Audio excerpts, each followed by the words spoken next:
if something is coming at you from the moon, you are not actually looking up, you're looking down. Most satellites are looking down on Earth. You might not see it coming at you. We will measure our success not only by the battles we win, but also by the wars we end. Right now, all eyes are on Washington. But who's actually watching Europe at the moment? To the Middle East now, and more than 50,000 people have been killed in the Gaza Strip since the war began. That's according to the territory's Hamas-run health ministry. I'm Roland Oliphant, and this is Battle Lines. It is Monday, the 21st of April, 2025. Easter Monday, and because it's a bank holiday in the UK, we've taken the opportunity to look slightly away from the news. In fact, away from planet Earth altogether. Today's episode is about war in the heavens. Is space about to become a domain of conflict? In his inaugural address in January, Donald Trump pledged that America would pursue our manifest destiny into the stars, launching American astronauts to plant the stars and stripes on the planet Mars. He seemed to be articulating Elon Musk's stated ambition of colonizing the red planet, but America is not alone in this new dash for the stars. China wants to build a semi-permanent base on the moon by 2035. India, Europe and others are all exploring their own space projects. And meanwhile, space has become increasingly important for conflicts fought here on Earth. Starlink, one of Mr. Musk's projects, has been crucial in the war in Ukraine. Last week, Mark Rutte, the NATO Secretary General, said he was concerned at reports Russia is considering putting nuclear weapons in space. And the US Space Force last month said a group of Russian military satellites released mysterious objects into orbit. Are we in a new space race? That seems clear. But are we entering an era of space warfare? Are we on the brink of the first space war? And what would that look like? To help me answer these questions, I'm joined by Juliana Suess and Namrata Goswami. Juliana Suess is a researcher in the Security Policy Research Group and the Strategic Threat Analysis and Nuclear Disorder Project for the Stiftung Wissenschaft und Politik. It's the German Institute for International and Security Affairs in English. Juliana was formerly the Research Fellow for Space Security as part of the Military Sciences team at the Royal United Services Institute and host, and this is really why we've got her on here, of a podcast called War in Space. Dr. Namrata Goswami is an author, professor and consultant specializing in space policy, international relations and ethnic identity. She teaches at the Thunderbird School of Global Management, Arizona State University, the Joint Special Forces University, and is a consultant for Space Fund Intelligence. She's a guest lecturer at Emory University for seminars on technology, society, governance and India. She has taught the US Space Force and asks us to make clear that her views are entirely her own and not those of the US Space Force.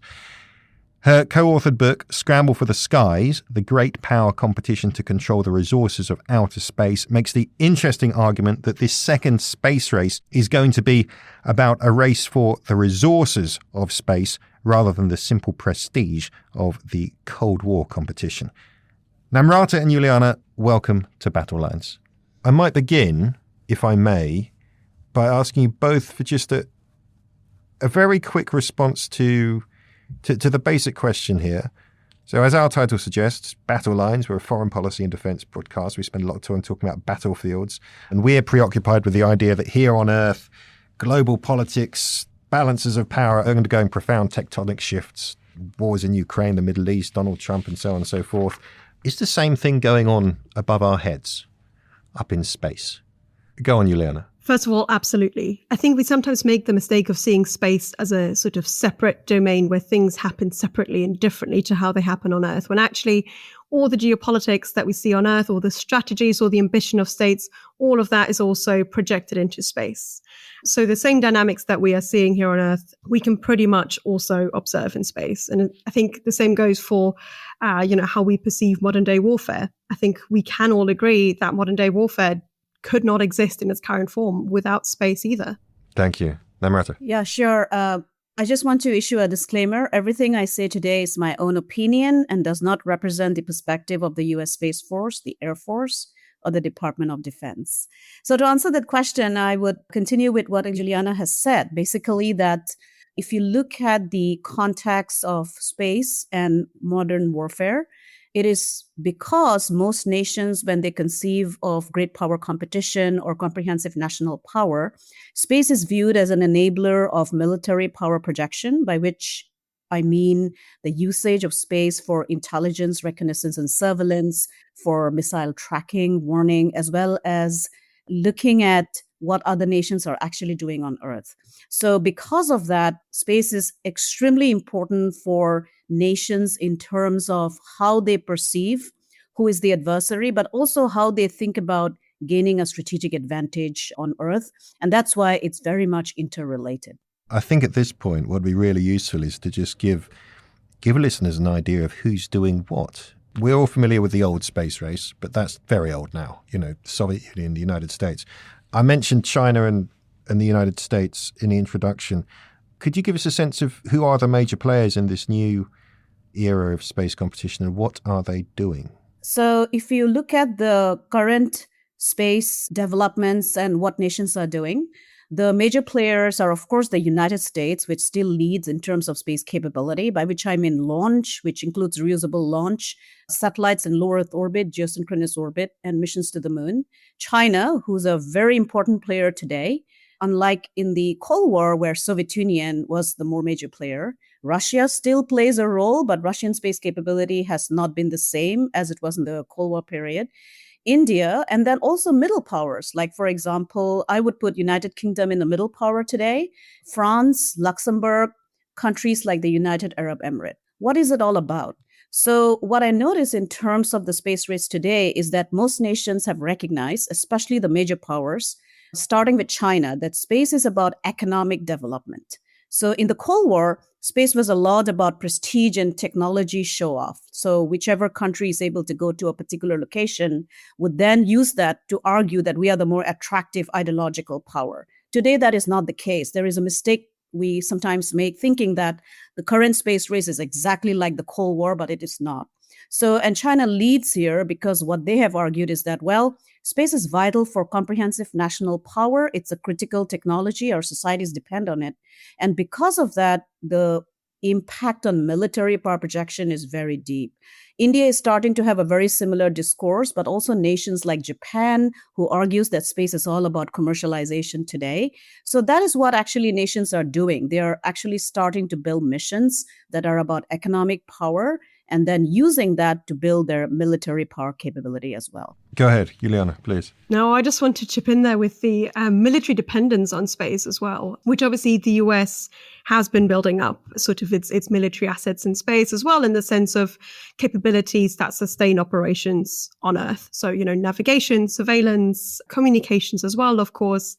And what we typically saw in the past was that the US was very reliant on space for its military operations, which is actually something that Russia saw as a weakness that they could exploit in a potential future conflict. And Russia is losing ground quite quickly in space. They have been losing relevance as a space power for quite a long time as a result of corruption, sanctions, of course, as well, but also a brain drain problem and generally a sort of problem that not enough money is being invested in the space sector. But actually, we're now in a position where China, as a sort of, I think, using the term sort of emerging space power is no longer accurate, because obviously China has invested lots and lots of money and effort into its space capabilities and is now, I think easily the second biggest space power that we see. China is now also increasingly dependent on its space assets for its own military operations. So we have really seen a sort of shift in how military dependence in space works as well. What do you mean by dependence for military operations? Give us some concrete examples. What do they use space for? Yeah, absolutely. I think Namrata did a sort of very nice breakdown at the very beginning. I think the very essentials that space supplements communication. So if we're talking about any sort of beyond the horizon, beyond line of sight communications, a lot of that is at this point supplemented, if not completely sort of taking place via satellites. Navigation, obviously we all know about GPS, but obviously there is also a sort of military component of GPS, which is also built into a lot of weapon systems. The other one, obviously, reconnaissance, surveillance, intelligence gathering, the things that we can see from satellite images, but also from radar images from space, gives us a whole new sort of view of the world. It gives us, information about where troops are stationed, where capabilities are being moved. I think we've definitely seen in the context of Ukraine how absolutely crucial satellite imagery has been to the Ukrainian military as well. It's obviously used for target identification as well, for example. So those are just sort of a few of the examples. Obviously also missile early warning, if we're thinking about sensors that are based in space that can see when an ICBM, an intercontinental ballistic missile, is taking off from anywhere, that is seen from space. All of that sort of underpinning what I would argue is very basic sort of military operations using for targeting, command and control.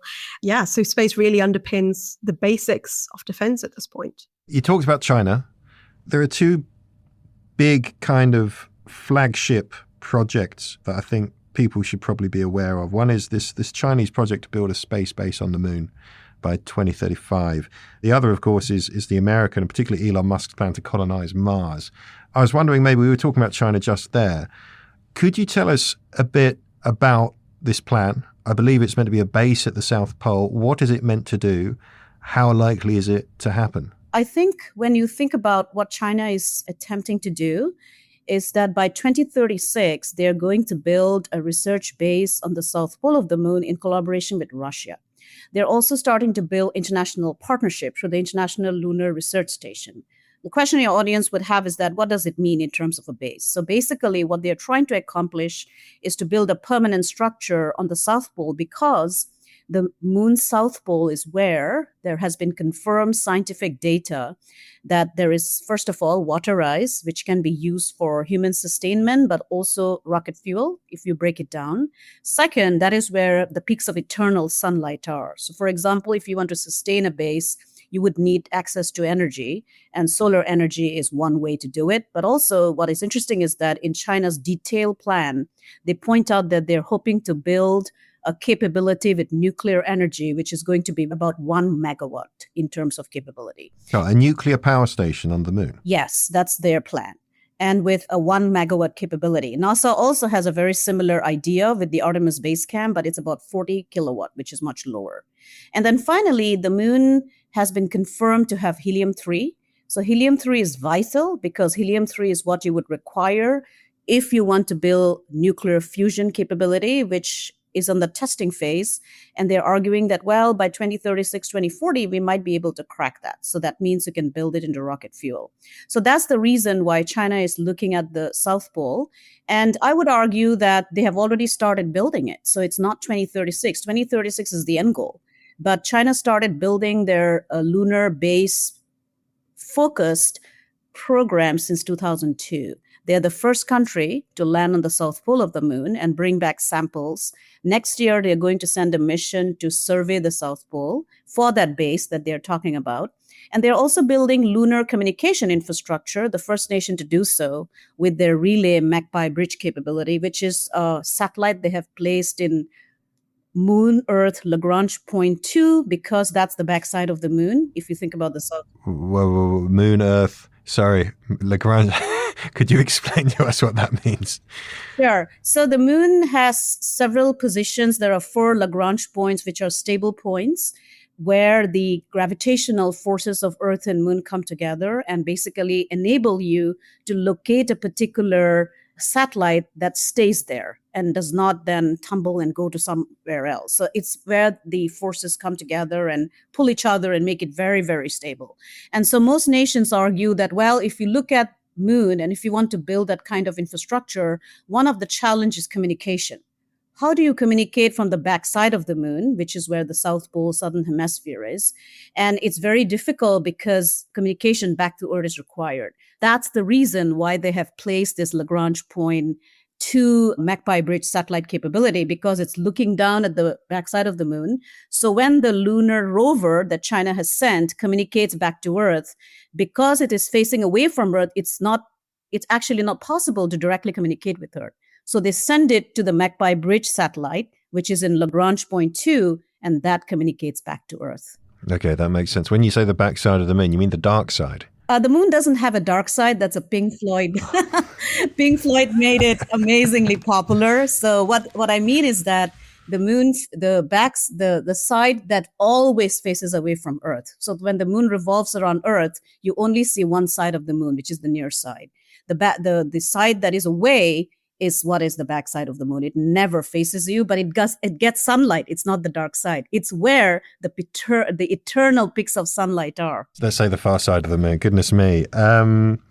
This base, is this going to be manned or is it going to be robotic? In the beginning, it's going to be robotic.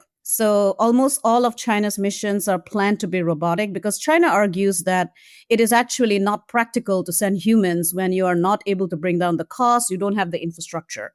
So what they're hoping to achieve is that through automation, 3D printing, they're building a base. And then by 2030, they're hoping to send humans, but not actually sustain them on the base on the long term. It's basically to ensure that the base is working, the construction is good.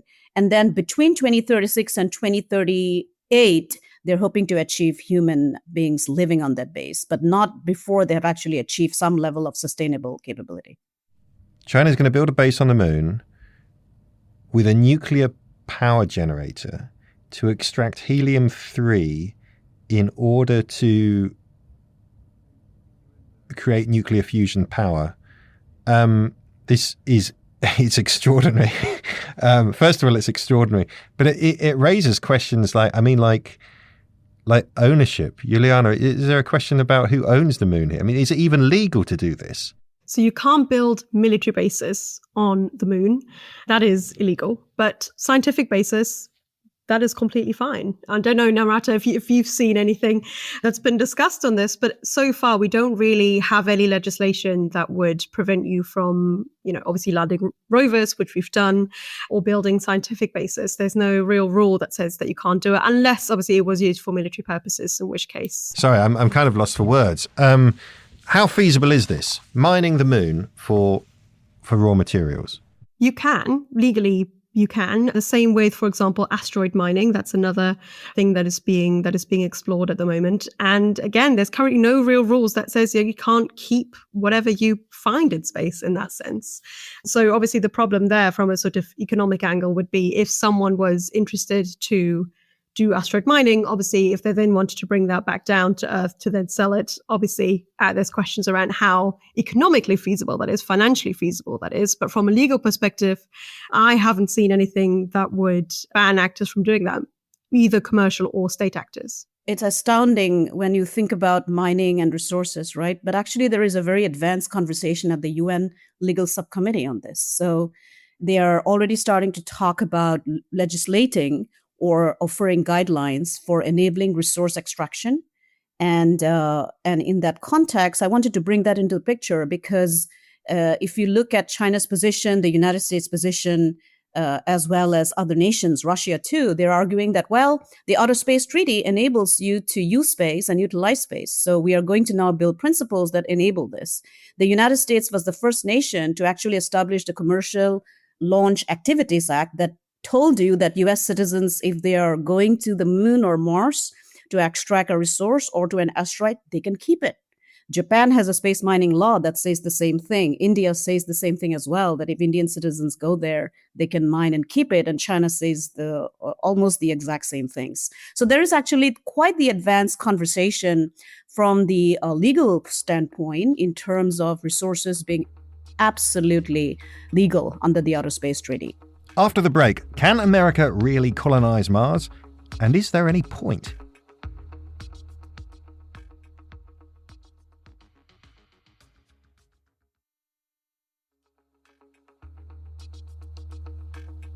Welcome back. Could you tell us, either of you, how much do you know about the American Mars objective and how feasible is that? Namrata? What is interesting is that both nations have Mars missions.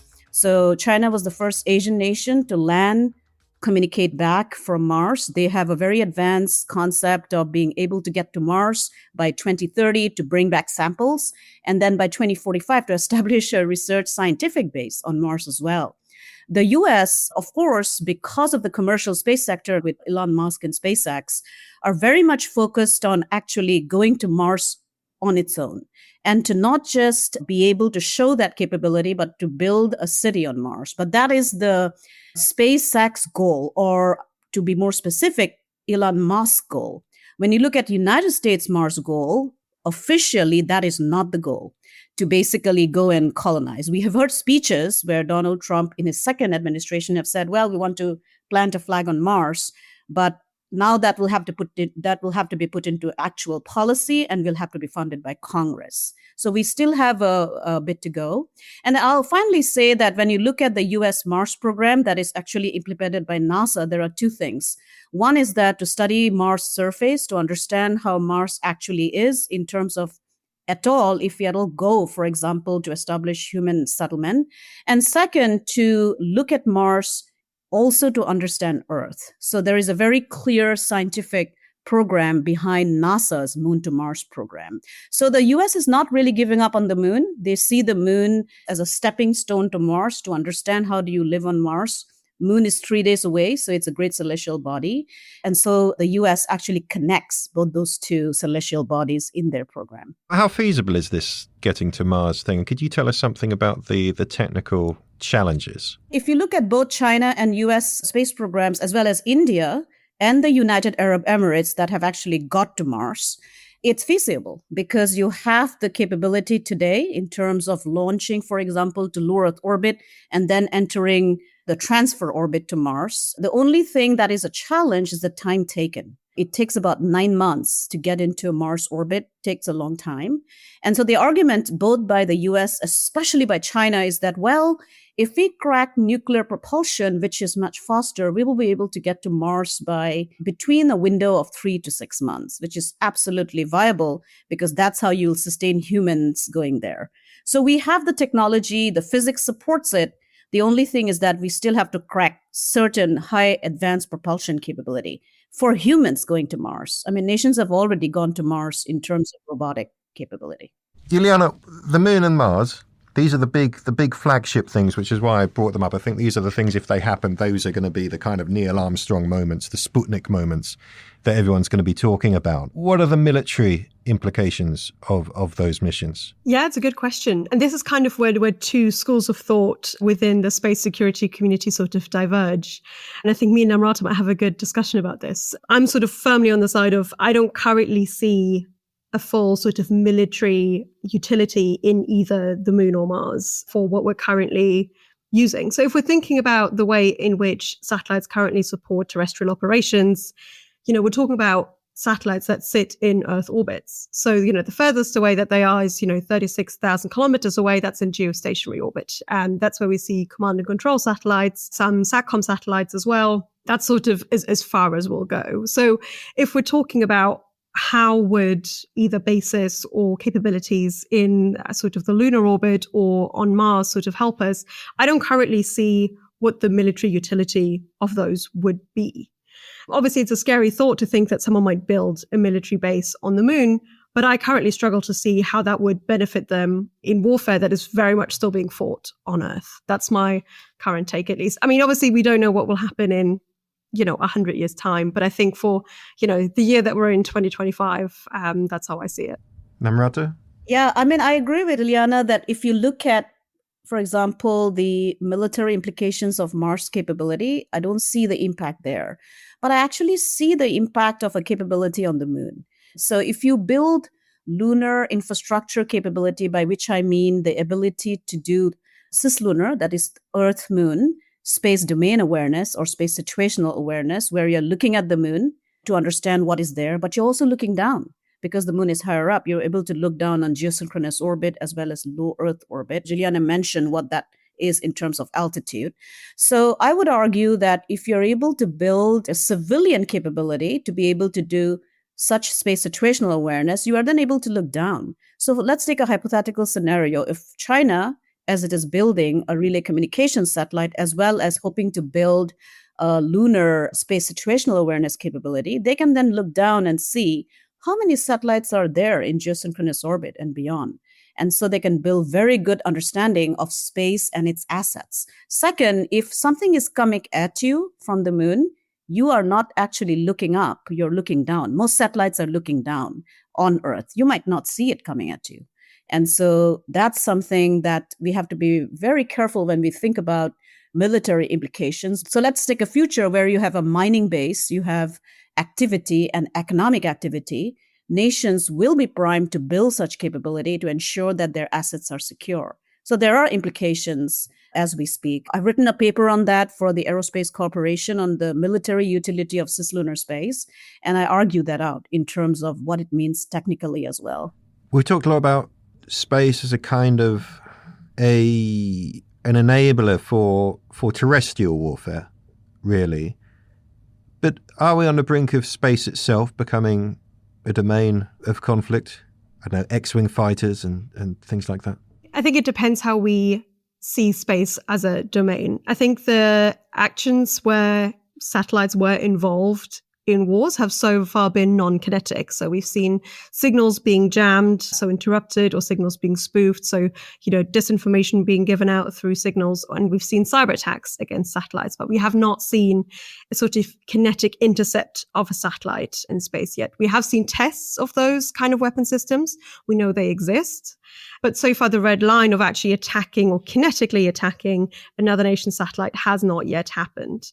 I think with the sort of electromagnetic attacks that we've seen, or the cyber attacks that we've seen, I think in the current setting, specifically, for example, in the war in Ukraine, they, from a military perspective, make a lot more sense, because if you can disable a network through its cyber systems, you can actually disable the network. Whereas if you were to launch a kinetic attack against one satellite that's in a constellation of thousands of satellites, you're not really having that much of an impact either. So, if we're thinking about what Russia might want to do in order to disrupt Starlink for the Ukrainians, just as an example, they've tried jamming, they've tried cyber attacks, they've ultimately not been very successful. But if they were to try to kinetically destroy a Starlink satellite, one in a constellation of 7,000, that would not really have an impact for them. So I think the weapon system that we've seen being deployed so far have not crossed that line. What might happen in a couple of years is up for debate. Well, I'm interested in this mysterious object that the Americans say the Russians have released from a satellite. It's mysterious. I'm not going to ask you to tell me what it is, but I suppose that raises the question of anti-satellite weapons being deployed in space and so on.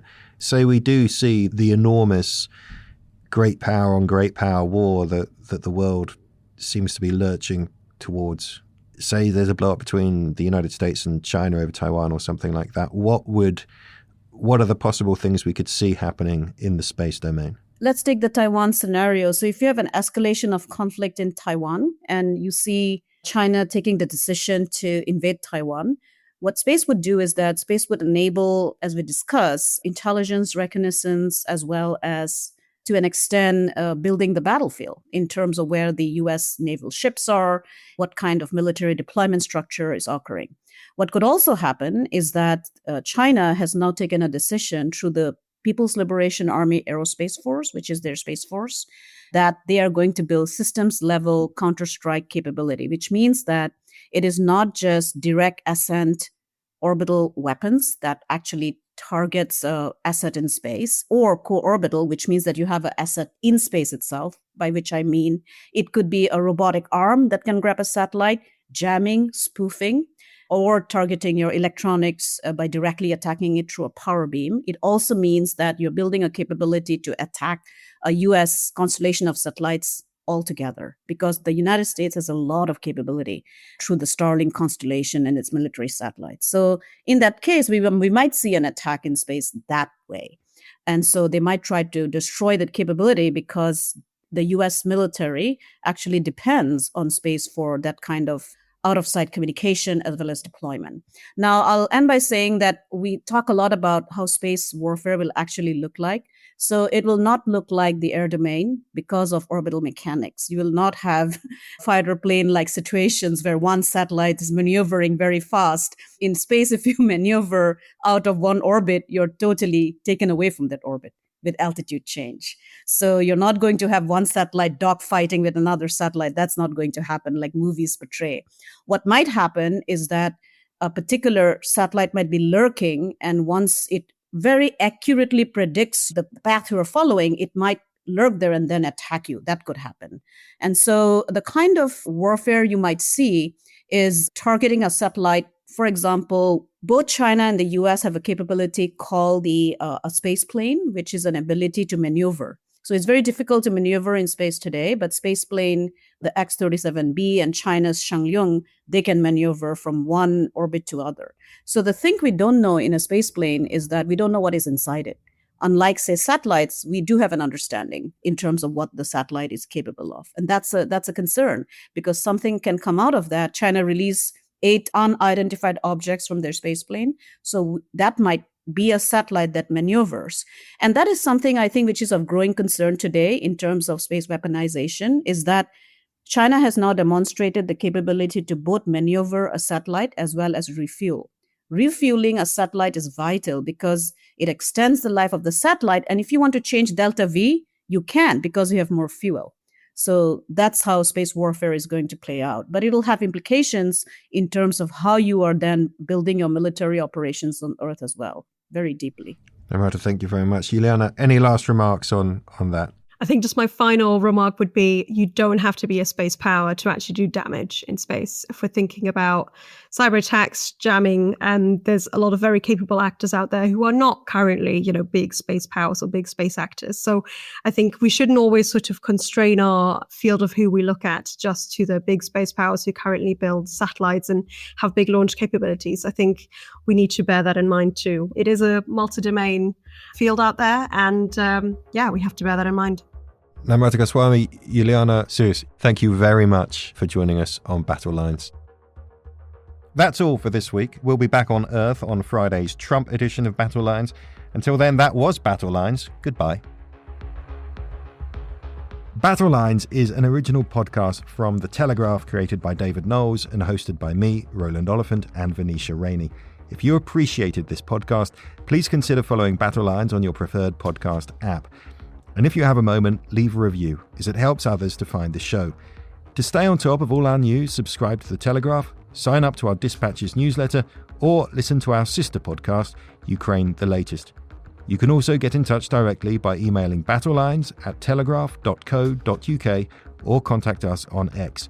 You can find our handles in the show notes. The producer is Peter Shevlin, and the executive producer is Louisa Wells.